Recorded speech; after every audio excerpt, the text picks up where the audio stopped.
participación y que bueno, estén aquí con nosotros, acompañándonos en esta séptima conferencia del ciclo de seminarios virtuales de discapacidad auditiva. En este momento ya son las 4 de la tarde. ¿Gustas que demos inicio? Sí, bueno. Vamos a dar inicio a esta séptima conferencia. En esta ocasión el título es Investigaciones sobre la lengua de señas en el cerebro de los sordos. Nos está apoyando con este tema el maestro Álvaro Córdoba Mendoza. Él es presidente de la Asociación Sonorense de Intérpretes de Lengua de Señas Mexicana y obtuvo su maestría en el campo de formación docente en la Universidad Pedagógica. Vamos a ceder la palabra en este momento a Jorge Santiago, coordinador de estos seminarios y quien pudiera proporcionarles la información curricular de nuestro invitado el día de hoy. Adelante, Jorge, por favor. Muchas gracias. Buenas tardes, mi nombre es Jorge Santiago Jacinto y agradezco el apoyo de la Corporación Universitaria para el Desarrollo de Internet. Nos ha brindado para la realización de estos seminarios virtuales en discapacidad auditiva que tienen el objetivo de vincular a los especialistas en la lengua de señas mexicana. El día de hoy, 27 de julio de 2016, tenemos el séptimo seminario al tema Investigaciones sobre la lengua de señas en el cerebro de los sordos. El maestro Álvaro Córdoba Mendoza, presidente de la Asociación Sonorense de Intérpretes en la Lengua de Señas Mexicana, obtuvo maestría en el campo, formación docente en la Universidad Pedagógica Nacional. Comparte sus conocimientos y experiencia de vida profesional con intérprete de la lengua de señas mexicana, maestros y padres de familia, estudiantes, sordos y oyentes con el fin de contribuir su crecimiento personal, humano y profesional. Podemos seguir hablando de la experiencia del maestro Álvaro en el tema, pero dejamos que le tome la palabra y agradecemos por haber aceptado nuestra invitación a los seminarios civiles. Doy la palabra al maestro Álvaro y también agradecemos el apoyo del intérprete de la lengua de señas mexicana, Diana Paulina Alín. Muchas gracias.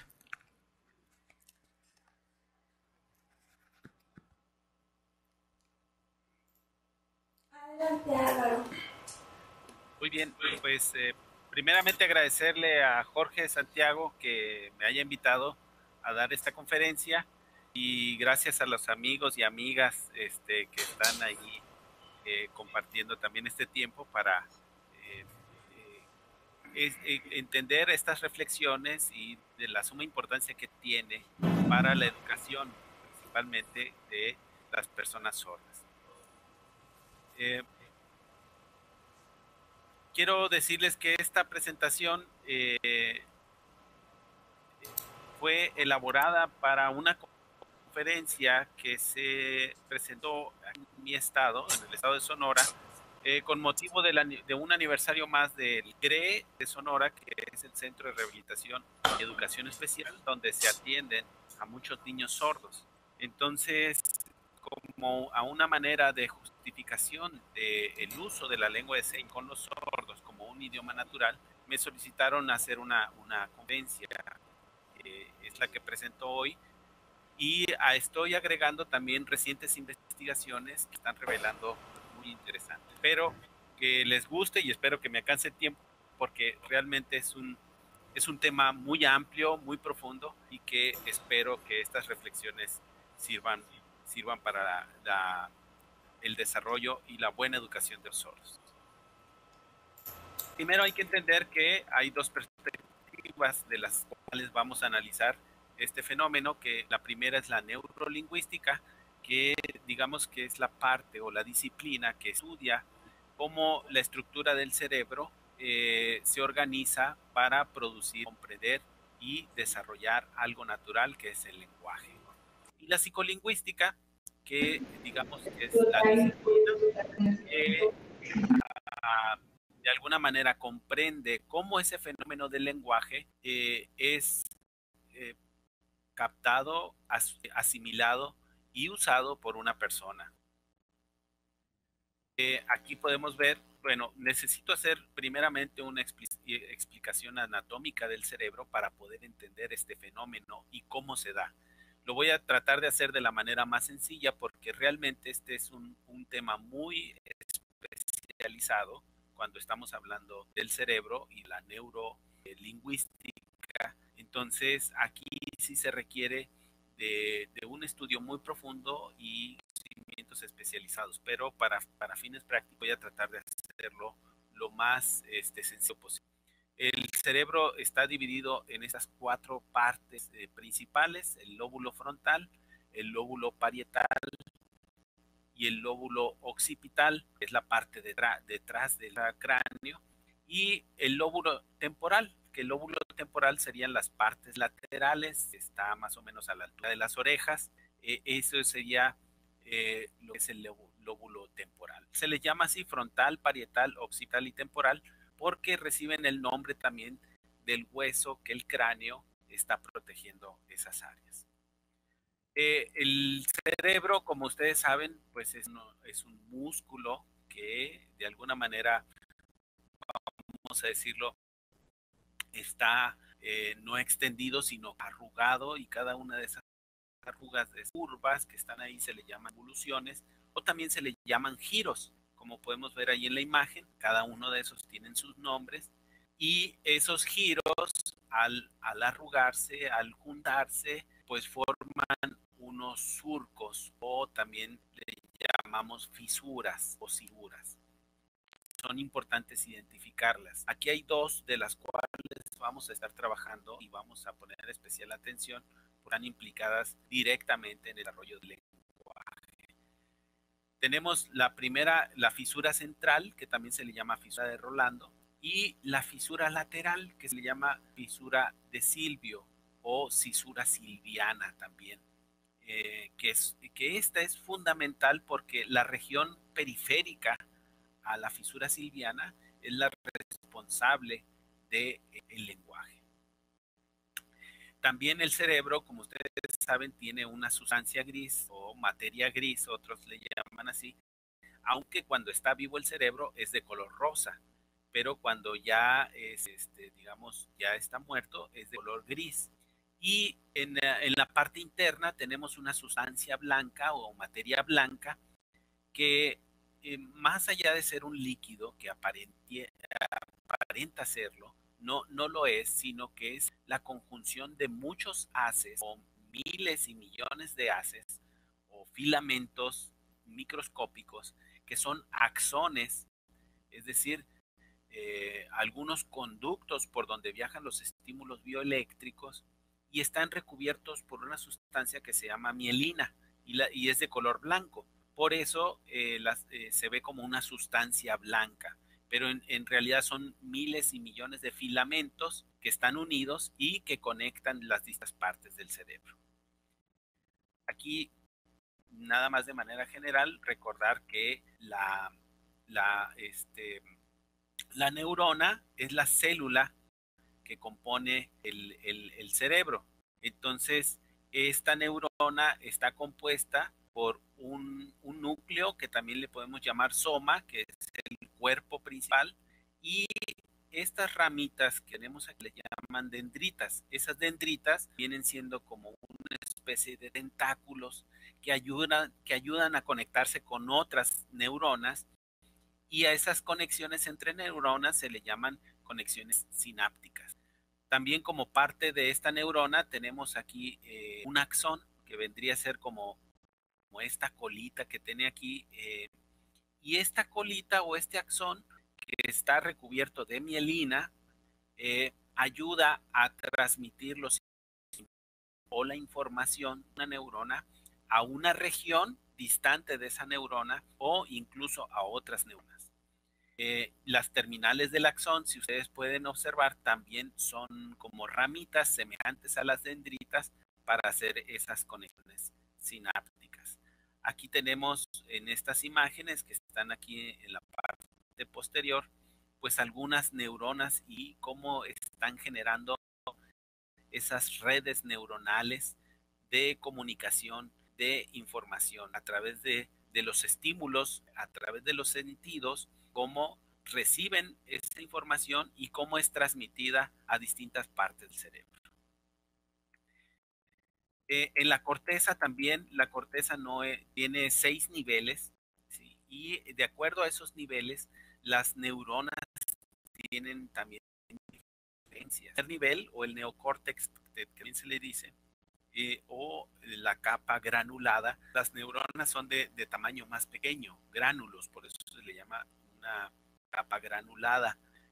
Sin embargo, en la parte más profunda, como vamos a observar, el tipo de neurona es más grande para poder recibir mayor cantidad de estímulos de distintas partes y regiones.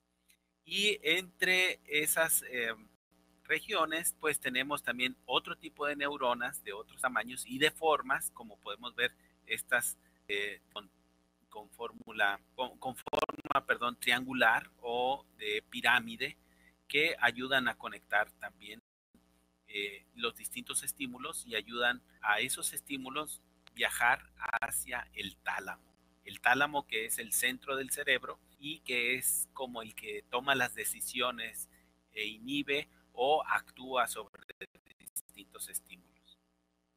Tenemos una imagen de resonancia magnética de cómo la parte interna del cerebro, la sustancia blanca o la materia blanca, está conectando todas las partes del cerebro. Podemos ver ahí distintas redes neuronales que van de una región a otra y cómo está distribuido todo ese, como si fuera, haciendo una comparación con cableado eléctrico, cómo hay una gran cantidad de cableado eléctrico distribuido por toda la parte del cerebro.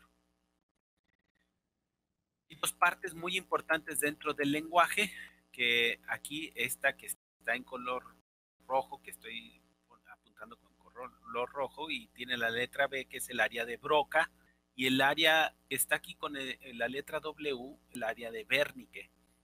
El área de Broca es la responsable de la producción del lenguaje, es decir, lo que hablamos. Aquí se toma la decisión a qué músculos se van a enviar las señales para poder hablar.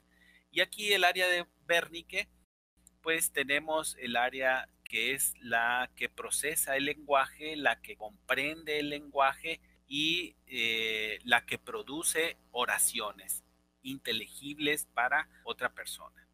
Las personas que tienen un daño cerebral en el área de Broca, pues tienen una afasia de Broca que no les permite pronunciar correctamente las palabras. En cambio, en los que tienen afasia de Wernicke o Wernicke, son aquellos que presentan dificultades para comprender el lenguaje, pueden hablar bien las palabras, pero incluso no solamente tienen dificultades para comprenderlo, tienen dificultades para expresarse. Muchas veces lo que hablan no tiene sentido y están de alguna manera revolviendo distintas palabras, lo que hace incomprender el mensaje. Entonces veamos cómo estas dos áreas de Wernicke y el de Broca están muy cerca de la fisura de Silvio. En esta parte central de la fisura de Silvio tenemos un giro que se llama el giro de Hershey.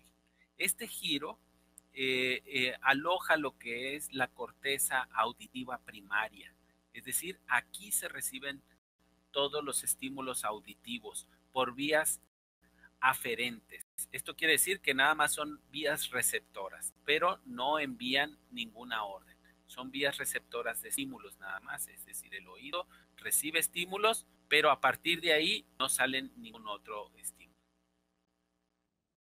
Veamos aquí este homúnculo de Penfield, se le llama. Este nos muestra dos regiones primarias. Primero tenemos la corteza motora primaria, es decir, de movimiento.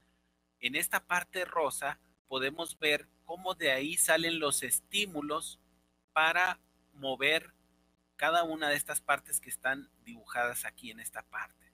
Si ustedes ven ahí la parte del pie, en qué región se genera un estímulo para mover toda esa parte del cuerpo. Y si observamos esta región muy amplia, por cierto, es la de la cara. Y la boca también es un área muy especializada que permite tener movimientos muy complejos en nuestros labios, en nuestra boca, en la mandíbula, y también acá tenemos la lengua, lo cual esta parte que está aquí más o menos aproximadamente está muy cerca del oído, está muy cerca del área de Broca y está muy cerca del área de Wernicke. Entonces estas tres áreas son las responsables de producir el lenguaje. En el color verde tenemos la corteza sensorial primaria, y esta corteza, pues ahí es donde recibimos los estímulos y podemos sentir si acaso sentimos algo caliente en el dedo, bueno, pues un estímulo se va a reflejar en él. Si recibimos algún golpe en la rodilla, bueno, pues el estímulo se va a sentir en esa parte. Pero lo que más nos vamos a concentrar nosotros es en la corteza motora primaria como parte importante para la producción del lenguaje. Bien, volvemos aquí nuevamente. Aquí tenemos en este de color más pequeño, de forma más pequeña, pero es el área de Broca. Y esta parte un poco más amplia, tenemos al área de Wernicke. En esta parte occipital, ¿sí?, podemos ver el área visual primaria, donde se reciben todos los estímulos. Aquí más o menos, en esta parte estarían los ojos, y desde aquí se mandan las señales hacia la parte trasera del cerebro, la parte occipital del cerebro. Nuevamente aquí tenemos el área auditiva primaria y alrededor está el área secundaria, que ya habíamos dicho que pertenece a lo que es el área de Hershey. Y pues nuevamente aquí está el área de la corteza motora primaria. Aquí es donde se producen los movimientos y esta es la sensitiva. Pero nos vamos a enfocar en la corteza motora primaria. ¿Qué es lo que nos ha ayudado a entender cosas de manera muy profunda sobre el lenguaje? Bueno, pues la tecnología que tenemos hoy. La tecnología a través de la encefalografía, podemos ver los distintos estímulos que se están irradiando en distintos lugares en el cerebro, y se puede hacer un mapeo cerebral, podemos obtener imágenes de donde hay actividad cerebral, al igual que los potenciales evocados, que también se llaman relacionados con eventos, que son cuando nosotros presentamos un estímulo, esperamos que en un área determinada haya una actividad. Tenemos la tomografía por emisión de positrones, que se introduce un líquido al cuerpo, y ese líquido hace cuando está ya dentro de la tomografía, podemos observar en dónde va ese líquido, y ese líquido nos permite de alguna manera dibujar, entender lo que pasa anatómicamente dentro del cerebro o algún otro órgano también. Y finalmente tenemos la resonancia magnética, que esta imagen de resonancia magnética, que también se hace a través de una tomografía o un escáner, mide flujo sanguíneo. Es decir, el cerebro, que está compuesto, como ya dijimos, de neurona. La neurona necesita de oxígeno para sobrevivir, como cualquier otra célula, y el alimento de la neurona es el oxígeno que llega a través de la sangre. Entonces, cuando hay una actividad en una parte del cerebro, se puede registrar flujo sanguíneo porque está demandando más oxígeno. Entonces, la resonancia magnética puede detectar esos flujos sanguíneos y la actividad cerebral que se está dando en una determinada región. Entonces aquí ya por distintas investigaciones se ha definido que el hemisferio izquierdo es el considerado dominante para el lenguaje. Sin embargo, eso es para la mayoría de las personas que son diestras. Como ustedes saben, el cerebro tiene dos hemisferios. El hemisferio izquierdo domina todo lo que son las partes derechas de nuestro cuerpo o todas las extremidades derechas, y el hemisferio derecho domina todas las extremidades izquierdas de nuestro cuerpo. Entonces, para las personas diestras, el hemisferio izquierdo es el que se ha detectado como el área del lenguaje. Y el hemisferio derecho es el área que estimula todo lo que son o que detecta los visoespaciales, la mímica, gestos corporales, de alguna manera movimientos de las manos que no tienen que ver con un lenguaje, que son movimientos que le llamaríamos paralingüísticos. Bien, vamos a decir que el flujo de estímulos de la palabra oída, como tenemos aquí subrayado, tenemos la palabra cuando se escucha, la escuchamos y el estímulo primeramente pues llega a través del oído y todas sus partes, que no las voy a describir ahorita porque no es el tema, pero es interesante ver también el oído, cómo transmite todo eso hacia esta área de Herschel. El área primaria auditiva manda los estímulos al área de Wernicke, que es el área de comprensión, de codificación, y el área de Wernicke está ligada a través del fascículo arqueado, que son también otros haces que conectan a esas dos áreas. Estas dos áreas están interconectadas de manera natural. Entonces, el área de Wernicke le manda las señales decodificadas al área de Broca, la cual el área de Broca manda las señales al área motriz, que si ustedes recuerdan, aquí está todo lo que es la cara, la boca, los labios, para que se prepare para una respuesta, para identificarla. Entonces, este es el proceso de la escucha de la palabra. Y aquí tendríamos el primer paso, luego un segundo paso que sería el área de Wernicke, que después envía los estímulos al área de Broca, y finalmente el área de Broca se prepara para producir en el área de la corteza motora primaria. Esto es lo que sucede cuando tenemos la palabra escrita. ¿Sí? Obviamente que la palabra escrita es primeramente recibida por los ojos mandan esos estímulos hacia el área visual primaria, que está en el área occipital, la parte de atrás. El área occipital manda esos estímulos, fíjense, curiosamente, al área de Wernicke, es la de comprensión y decodificación, pero amplía, a diferencia del anterior, amplía sus patrones de activación. ¿Sí? El anterior podríamos ver que es más pequeño, pero aquí amplía sus patrones de activación, porque hay otro trabajo, y por el fascículo arqueado nuevamente envía esa información al área de Broca, y el área de Broca envía a la corteza motora primaria los estímulos. Entonces veamos cómo el lenguaje hablado funciona en las personas oyentes. Podemos ver en una imagen de tomografía de emisión de positrones, donde aquí en inglés tenemos, son las palabras que se escuchan. Observen aquí cómo el área de Wernicke está muy activa después de que recibió de la parte auditiva primaria, el área de Herschel recibió esos estímulos, y esos estímulos están viajando aquí, se está decodificando, se está comprendiendo lo que se escucha. Y en esta parte de abajo es el proceso del habla. Aquí lo tenemos en inglés.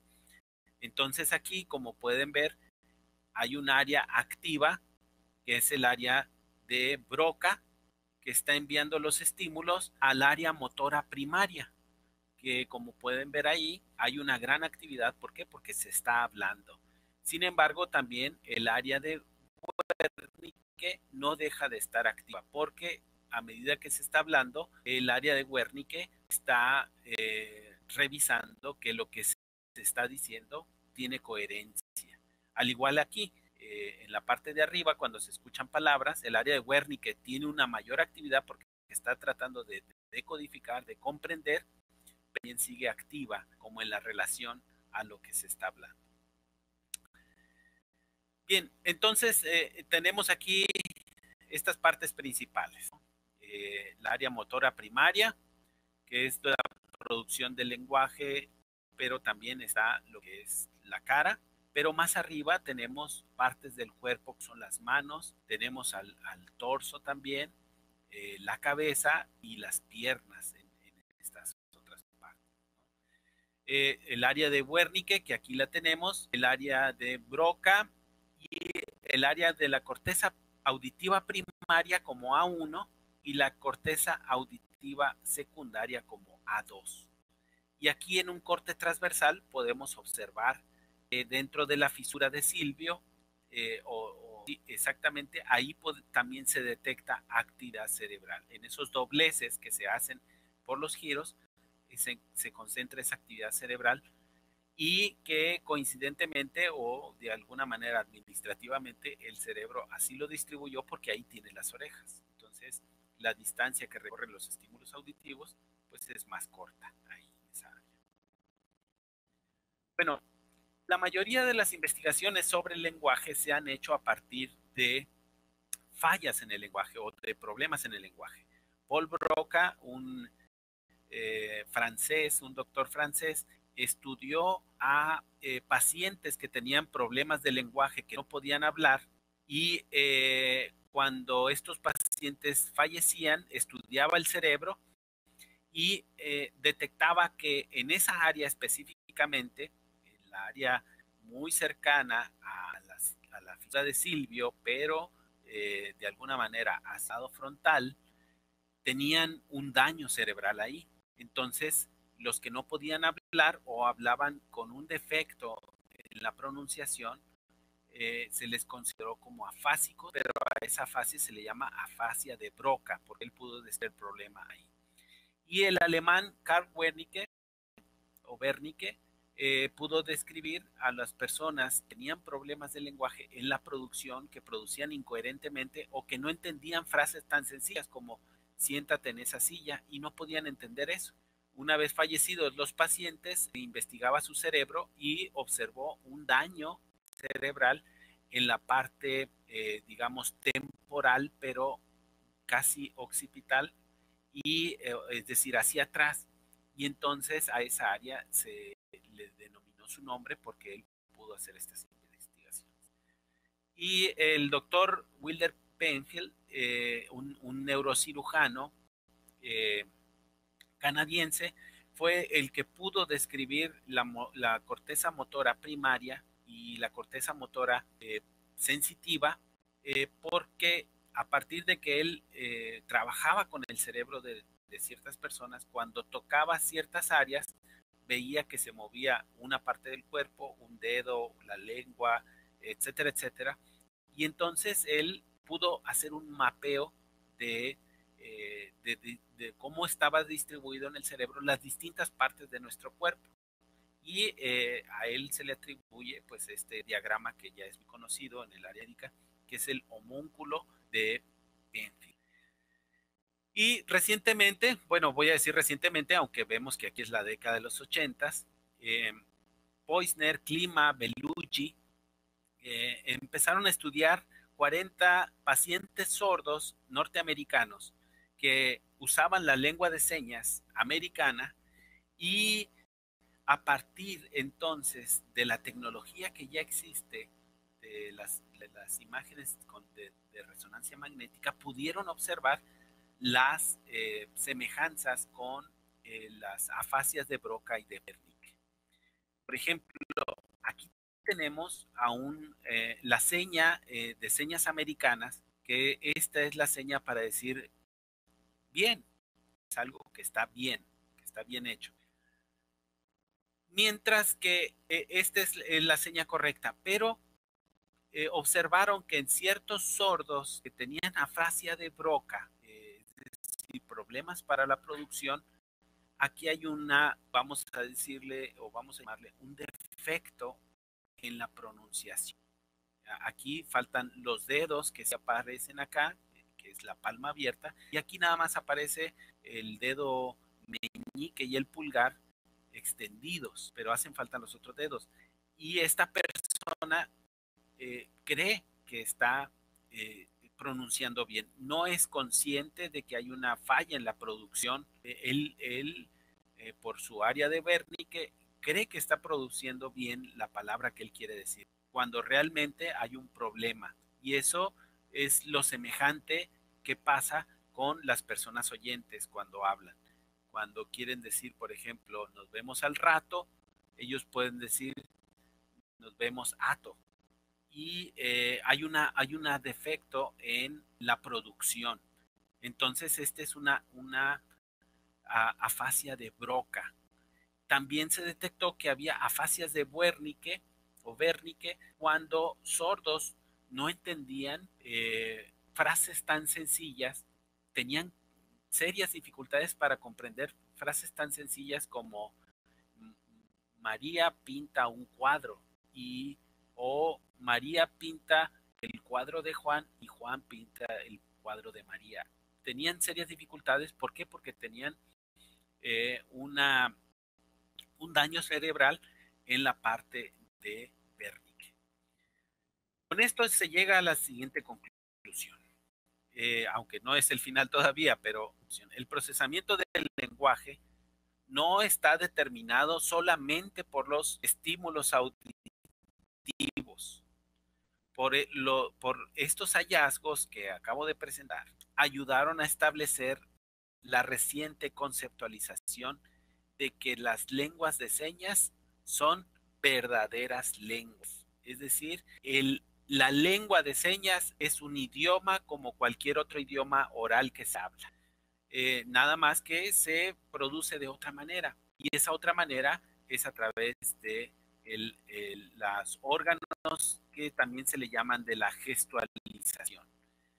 Que esos órganos están cerca también, si ustedes lo recuerdan, en el área de la corteza motora primaria, están los movimientos de la mano, cuerpo, la boca, y el área de Broca está cerca. Entonces el área de Broca manda las señales para producir lenguaje a través de la lengua de señas. Hay que hablar de este tema también, la plasticidad cerebral o neuroplasticidad, que es la capacidad que tienen las neuronas o el cerebro de generar nuevas conexiones sinápticas. Recordemos que la neurona es una célula viva, es un ente vivo, y como ente vivo tiene la necesidad de conectarse con otras neuronas para transmitir información. Entonces, esto quiere decir que si yo no sé hacer algo y puedo desarrollar una habilidad, necesito generar en mi cerebro ápticas necesarias entre esas áreas determinadas para poder desarrollar una habilidad.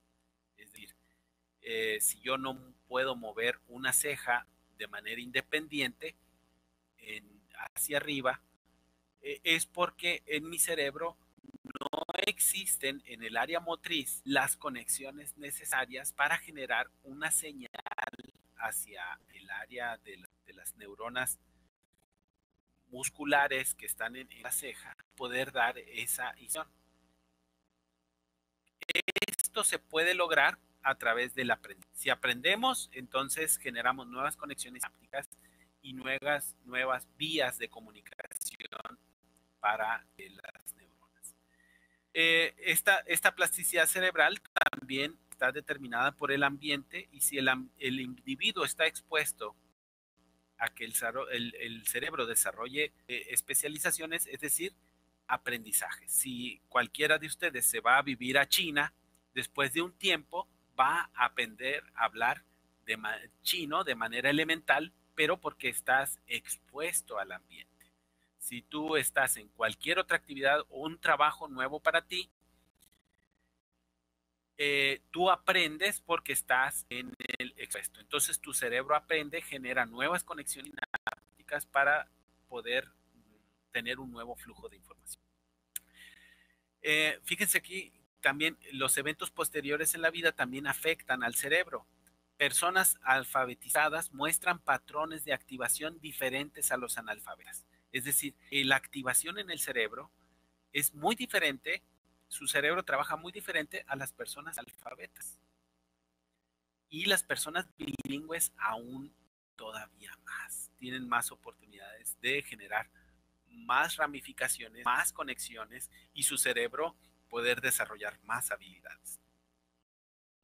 Personas que aprendieron tempranamente la lengua de señas y los que aprendieron tardíamente mostraron diferencias en la activación cerebral al ver las oraciones. Es decir, sordos, hijos de padres sordos, mostraban una mayor habilidad en la comprensión de sordos de hijos de padres oyentes que aprendieron tardíamente la lengua de señas. Esta es una de las imágenes más importantes de mostrarles. Aquí tenemos, en primer lugar, el cerebro de un sordo señante de lengua de señas británicas. En la segunda parte tenemos a un oyente que es señante de lengua de señas británicas. Y en la tercera parte tenemos a una persona que habla inglés. Nada más. Observemos en el lado izquierdo, que aquí está mencionado, el lado izquierdo, el área de Broca, aquí está el área de Broca, enviando señales a la corteza motora primaria. Tenemos aquí el área de Wernicke o Wernicke con una gran actividad relacionada con el área occipital, el área visual. Tenemos aquí el otra área, el área, tenemos aquí que es en el oyente, el área de Broca. Este es el área de Broca, podemos observarla. Y una menor o extensión en la actividad en el área motora primaria. Tenemos que está activa el área de Wernicke también, asociada con el área visual. Pero vean que los patrones de activación del sordo en la conexión al área visual y en la extensión del área de Wernicke es diferente al área del oyente. Y aquí habría que hacer otras investigaciones para ver qué nivel de dominio tiene este oyente de la lengua de señas. En la medida que él domine más a profundidad la lengua de señas, entonces su activación tendrá que ser semejante a la de un sordo. Y esta es la imagen de control, es decir, la del oyente que no sabe señas. Aquí tenemos el área de Broca activa, el área de Heschel, que es el área de la corteza auditiva, el área de Wernicke o de Wernicke, y finalmente la corteza motriz o motora primaria, con una menor actividad a la corteza del sordo. Porque el sordo, como ustedes saben, pues tiene, para usar la lengua de señas, pues usa más su cuerpo. Entonces aquí muestra mayor actividad que la de los oyentes, que en esta parte es más robusta su actividad porque está haciendo énfasis en la cara. Aquí este es el hemisferio derecho del sordo nos ayuda a detectar entonaciones, estilos de uso en la lengua de señas y también la gramática en la lengua de señas. No solamente la mímica. La mímica aquí es donde de alguna manera se registra cuando no es idioma. En esta otra parte tenemos una menor actividad en el oyente que sabe señas y vean aquí al oyente que habla inglés nada más, como la parte gramatical de entonación, de movimientos corporales también están siendo detectados en esa actividad. Finalmente,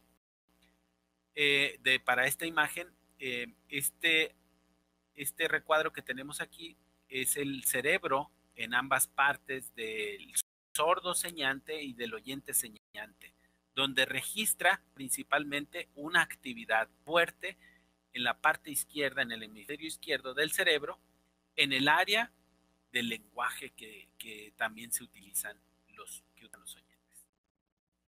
La conclusión para estos hallazgos es que los patrones de actividad cerebral son altamente sensibles a factores como la alfabetización, la ortografía, la edad de adquisición, aprendizaje de una segunda lengua en el contexto de haber adquirido una lengua primaria primeramente. Entonces, la pregunta es, ¿cómo puede afectar la alfabetización del sordo a la organización funcional del cerebro para las habilidades de su lengua? Y cuando estoy hablando de habilidades de su lengua, la reflexión, la toma de decisiones, la inflexión, etcétera, etcétera. Todas esas habilidades sobre la lengua se ven afectadas si no se les da una lengua primaria y su lengua natural, la lengua de señas. Y desgraciadamente todavía vemos muchos especialistas que prohíben el uso de lengua de señas a personas sordas. Hay una hipótesis de Sapir, de Edward Sapir, que a mí me gusta mucho reflexionar sobre ella. Dice, la lengua está supeditada y depende del pensamiento, pero no hay pensamiento sin lengua. Es decir, ya traemos un pensamiento y es un pensamiento, vamos a llamarle primitivo, instintivo, reaccionar al miedo, reaccionar al hambre, reaccionar al sueño. Esas son tomas de decisiones instintivas que ya traemos, pero se van enriqueciendo en la medida en que una lengua conceptualiza el entorno y puedo ampliar mi pensamiento sobre el entorno y actuar en el entorno, comprender el entorno. Si no tengo elementos de una lengua, mi pensamiento y el pensamiento de los sordos se ve muy limitado y por lo tanto, hablando aquí en el desarrollo psicológico y del lenguaje, pues también tendrá severas complicaciones de nivel cognitivo. Otros hallazgos muy interesantes. La sordera temprana afecta la anatomía de la circunvolución de Hershey. Es decir, si ustedes recuerdan que es la parte auditiva, la corteza auditiva de los sordos presenta significativamente menos materia blanca, es decir, menos conexiones sinápticas con otras partes del cerebro, mayor materia gris en proporción con la materia blanca y un aumento más pronunciado en la rama ascendente izquierda de la cisura de Silvio, en comparación con los participantes con audición. ¿Qué tal? Esta información es reciente, bueno, muy nueva, pero no se ha de alguna manera explotado, difundido, de decir que el cerebro de los sordos estructuralmente sí es diferente en la parte auditiva al cerebro de los oyentes. ¿Por qué? Obviamente porque no hay estímulos auditivos que generen más conexiones en esa área. Por lo tanto, la materia blanca va a ser menor. Ellen Neville, que es una de las grandes investigadoras en este tema y que yo los invito a leer sus artículos, que ha hablado mucho sobre la gramática de las lenguas de señas y de la parte derecha, del hemisferio derecho de los sordos, dice, el cerebro de los sordos utiliza el área auditiva por los estímulos que llega al área visual, gracias a la neuroplasticidad, lo que los vuelve hipervisuales. ¿Qué quiere decir? El área de Herschel en los sordos sí es utilizada. Sí es utilizada porque es parte del lenguaje. Pero ¿quién utiliza si no hay estímulos auditivos? Los estímulos visuales son los que activan el área auditiva de los sordos. Y la estimulación visual recluta la corteza auditiva primaria en los sordos, en particular para el campo visual periférico, es importante considerar cómo surge esta organización alterada. Es decir, a través del área visual se alimenta o se utiliza el área auditiva.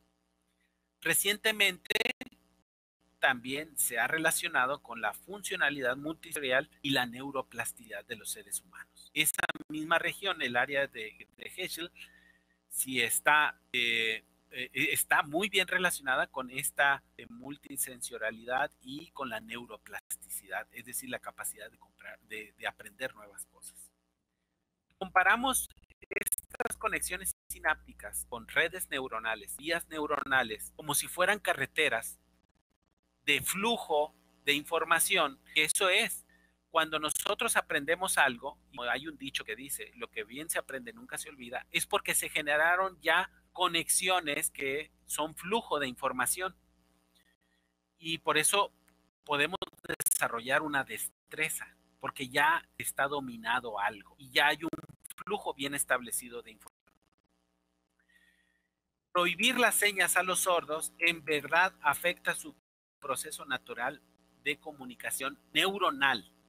No estoy hablando de comunicación humana todavía, estoy hablando de comunicación neuronal. Su cerebro no está bien comunicado porque estamos obstaculizando un proceso natural que él genera desde que nace. Su cerebro empieza a trabajar para generar las conexiones sinápticas necesarias para entender el mundo. Entonces, desde muy tempranas etapas, el área visual se conecta con el área auditiva, con el área de Wernicke y con el área de Broca. Y el área de Broca echa a andar las áreas motoras para hacer señas. Y Helen Deville ha visto y ha observado, ha hecho un trabajo de investigación en balbuceo en niños sordos. Como niños sordos pasan las mismas etapas del lenguaje que los niños oyentes.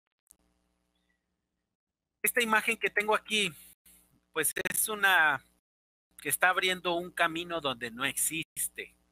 Y es, yo quiero hacer una ejemplificación aquí con el implante coclear.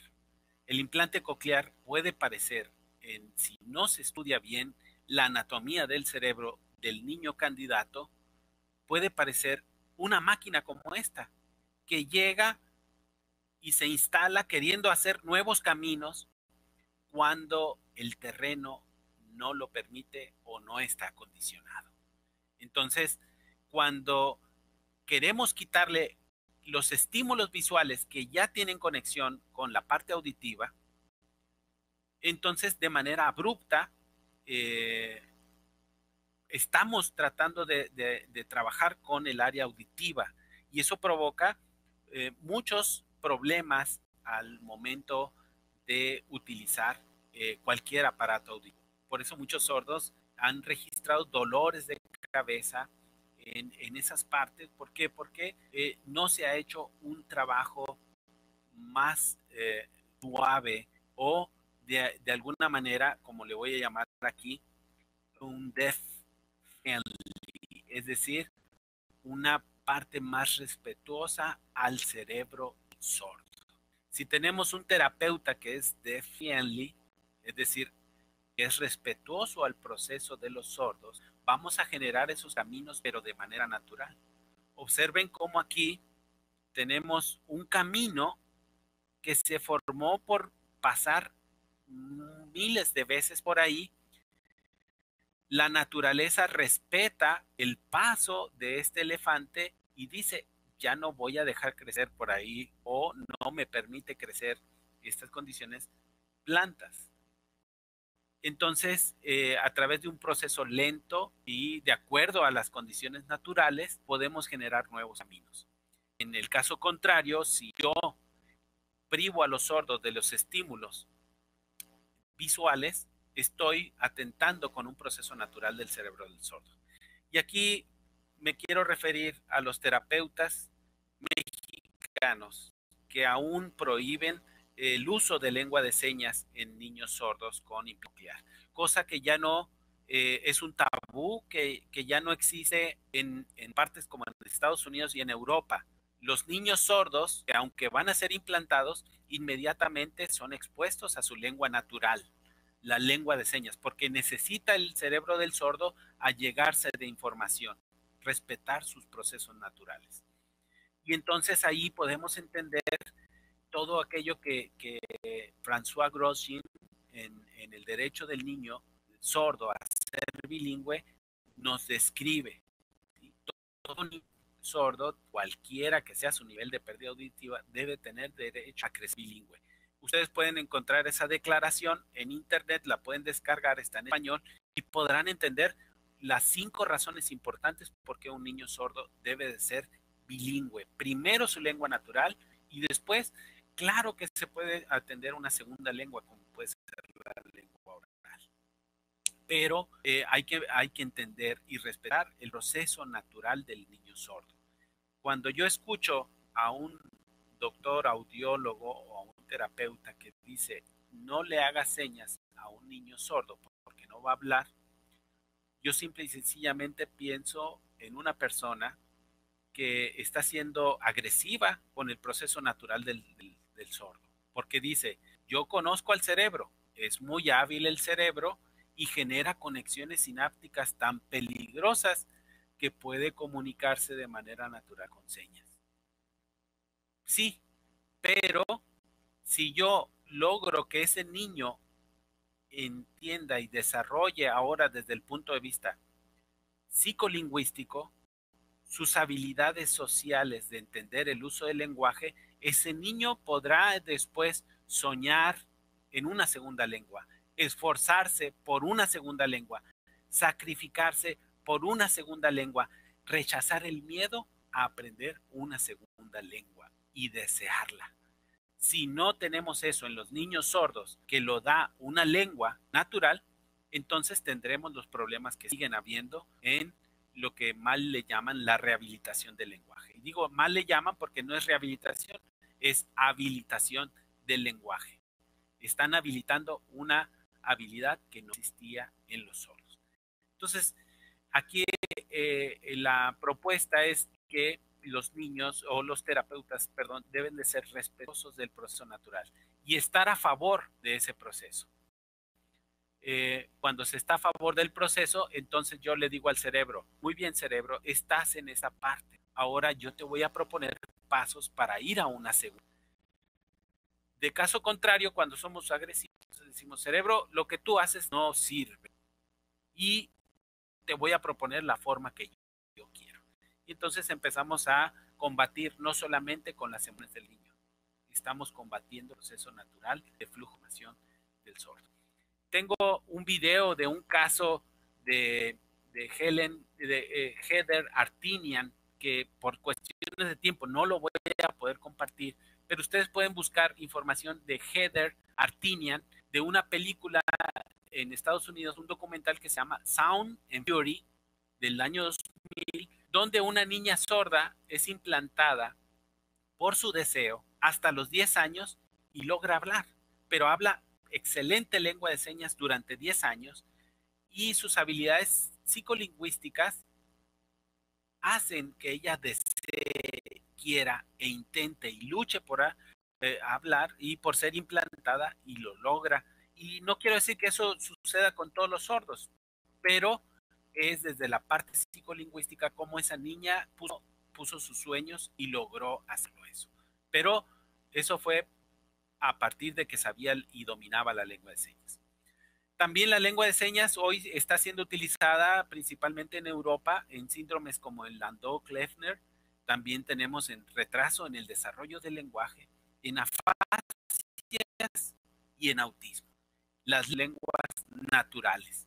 Y hoy ya muchos profesionales lo han entendido, lo han comprendido y hoy las están utilizando y está mejorando la calidad de vida de muchas personas. Bien, pues quiero agradecerles y hasta aquí termina mi presentación y dejaremos un espacio breve para preguntas y respuestas.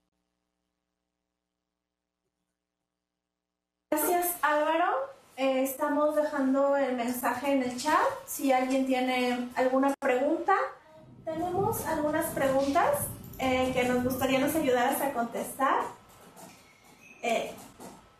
La primera pregunta es de María Jesús Valdés y nos dice, ¿de qué manera podemos apoyar a los niños y a personas sordas para extinguir la limitación que algunos terapeutas o personas imponen ante el desarrollo de su lengua? Álvaro, no te escuchamos. Quizás nos puedas ayudar dando respuesta escribiéndola.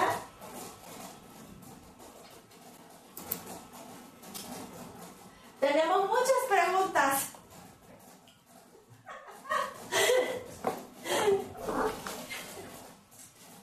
Puedo hablar en señas.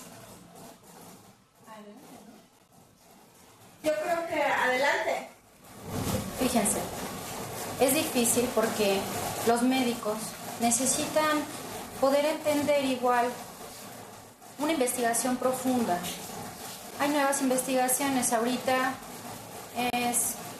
Ahorita los doctores de la República Mexicana parece que están velados. Han aprendido cosas nuevas. Por eso parece que no han aprendido bien el español. Hay cosas de la investigación profunda antiguas.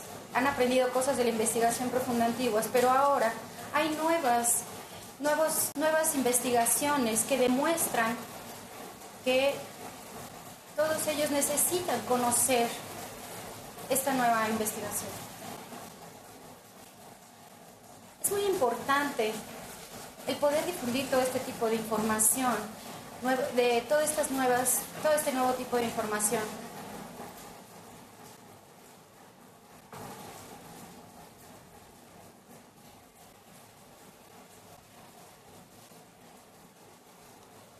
¿Alguna pregunta?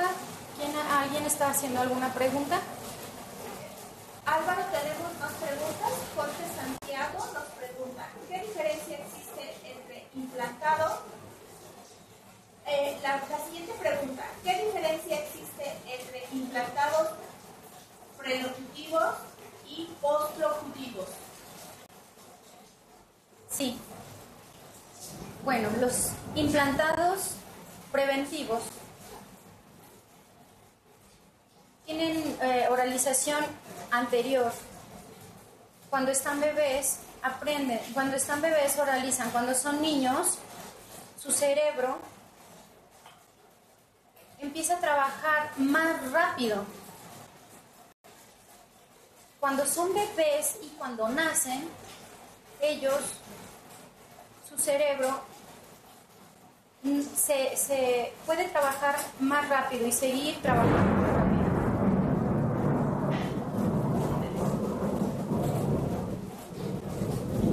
Por ejemplo, cuando está conectado su cerebro, porque son niños y cuando son bebés sordos,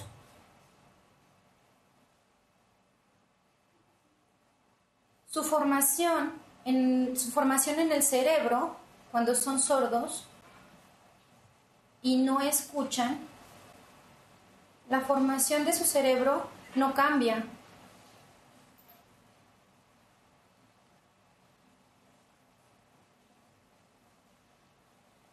Cuando no tienen la capacidad de audición, pero cuando son niños oyentes y van creciendo, van hablando, cuando van hablando, pero no escuchan, su conexión cerebral de los niños oyentes ellos pueden hablar. Ellos son oyentes porque el aparato, el implante coclear les ayuda para que pueda tener una conexión cerebral.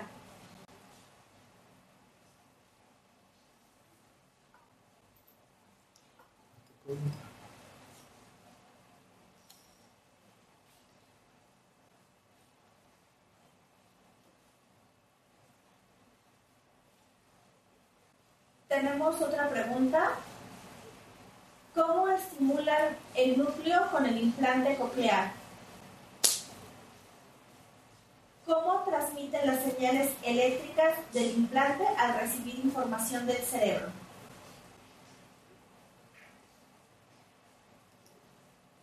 El implante coclear no es el tema, pero bueno, miren, voy a explicar.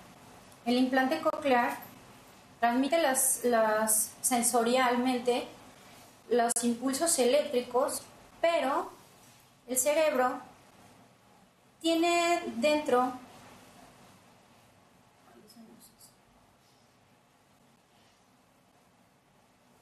no tiene conexiones, no hay conexiones, por eso el implante coclear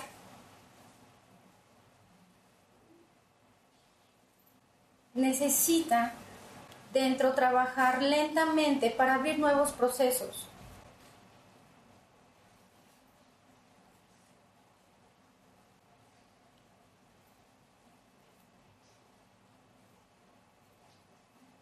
¿Más? Luisabel Núñez nos pregunta, ¿qué piensa de la legislación de los diputados para poner implante coclear a recién nacidos sordos?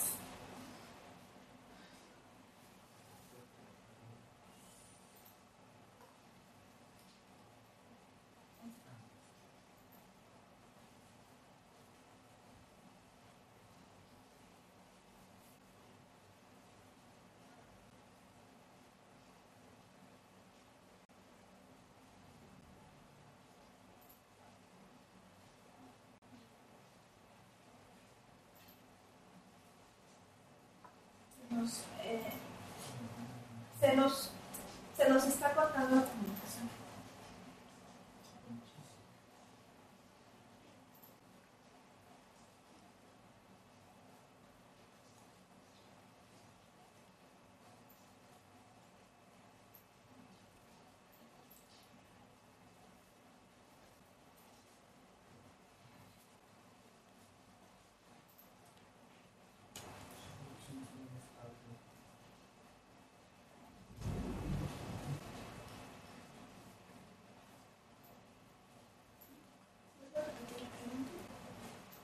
Vuelvo a repetir la pregunta de Luis Bella Núñez. ¿Qué piensa de la legislación de los diputados para poner implante coclear a recién nacidos sordos? Mire, necesitamos observar.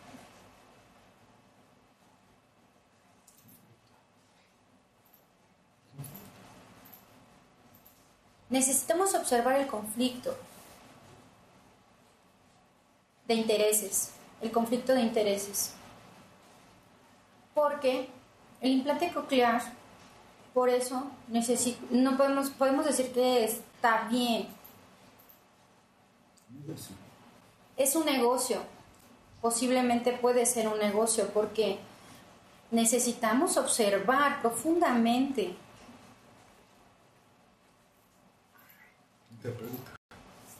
¿Otra pregunta? Vianey Flores Luján lo felicita por su trabajo y pregunta, entonces, al tener un implante, ¿se modifican las actividades cerebrales? Y él, si hay dos clasificaciones distintas en el cerebro de los oyentes y los sordos, ¿cuál adquieren ellos? Da de antemano su respuesta y desea excelente tarde a todos.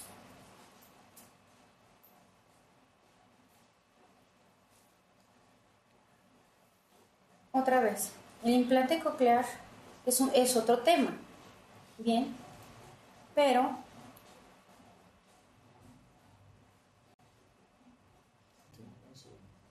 estimulación, el estímulo del implante coclear en el cerebro es nuevo. Es un nuevo estímulo, empieza a cambiar en el cerebro. Sí puede cambiar el cerebro, pero necesita poco a poco tener un proceso lento de terapia. Hay que tener mucho cuidado y tener un respeto para que el proceso vaya lentamente, de manera natural en el cerebro.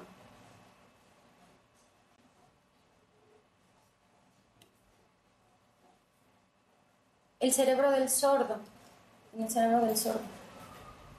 En la siguiente pregunta de Anel Hernández.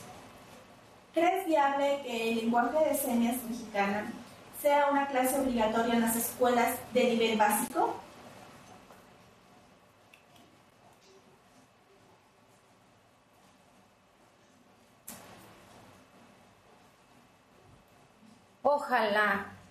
Ojalá deberíamos de tener una clase obligatoria, pero el gobierno no le interesa mucho no le interesa gastar en este tema, no le interesa mucho, porque las clases de lengua de señas son necesarias y esto requiere un financiamiento mayor. Ojalá que pudiera haber para trabajar en las escuelas, dentro de las escuelas, ojalá que hubiera estas clases para las personas sordas, las personas que no escuchan, para poder trabajar y poder aprender la lengua de señas mexicanas. Excelente. Anel Hernández pregunta, ¿recomiendas que mi hijo, que es oyente, le enseñe el lenguaje de señas mexicanas como primer lenguaje, que aprenda antes de hablar y leer?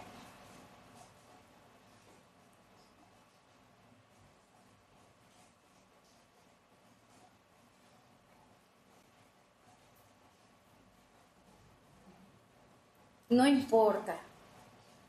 La lengua de señas es un idioma igual que el inglés. Es igual que el inglés, que el francés también. Es igual que otro idioma. El cerebro entiende el idioma de manera diferente. No importa si es oral o es en lengua de señas mexicanas. Puede aprender, se le puede enseñar lengua de señas mexicanas, claro que sí. No hay ningún problema. Yo quiero invitar a ustedes a que vean un video que se llama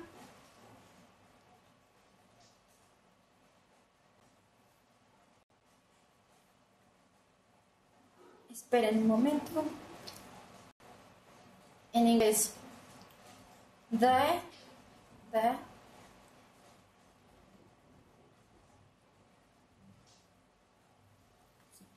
Lo escribe en el chat. The Secret. Ok, lo voy a escribir en el chat.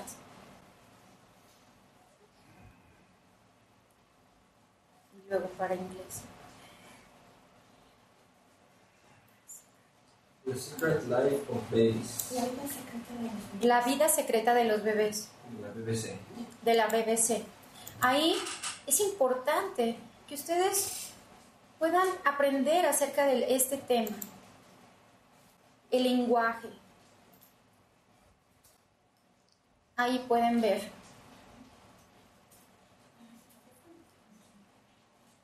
En Netflix. En Netflix pueden buscar esta película.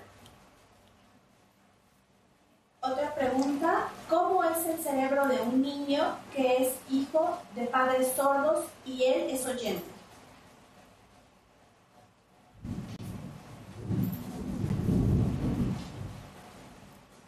Muy bien, muy interesante pregunta.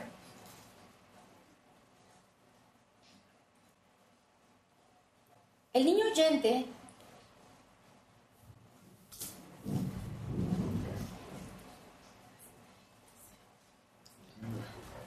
oyente que es hijo de padres sordos se le llama coda. Coda, esta es la seña. Tiene un proceso cerebral más desarrollado, tiene mayor actividad, porque es un proceso natural de aprendizaje de 2 idiomas al mismo tiempo. Porque los niños oyentes, niños oyentes de papá y de mamá oyente, no necesitan trabajar mucho, no necesitan tener este proceso tan rápido como los niños que son coda. por eso.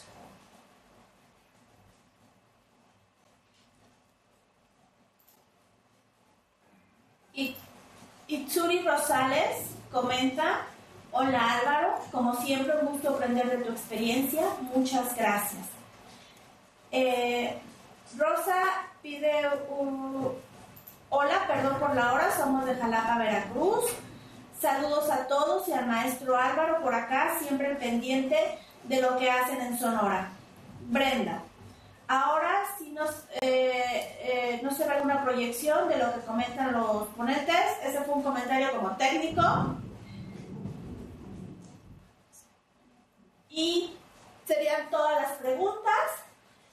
Nos gustaría intentar proyectar el video. ¿El segundo video no se puede? Ok, bueno, era una pregunta que estábamos haciendo aquí, si se podía proyectar a través de este sistema el video de Secret Life of Babies, pero no podemos.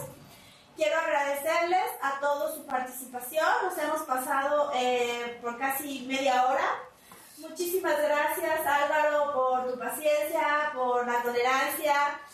Y bueno, hemos implementado una nueva forma de comunicarnos, porque siempre lo habíamos hecho a la inversa.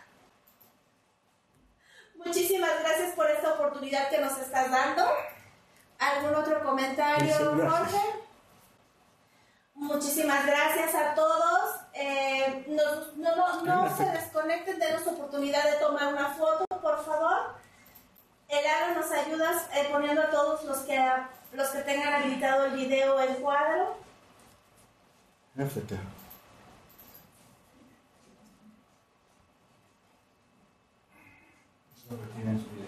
Bueno, si quieren reactivar su video, las personas que así lo gusten, y si no, pues nosotros ahorita nos ponemos aquí para la foto. Es para que se publique. Nos ponemos aquí chiquitos. Por favor, ustedes son lo más importante. ¿Sí? Yo chiquita. Lalo. Para que lo vean.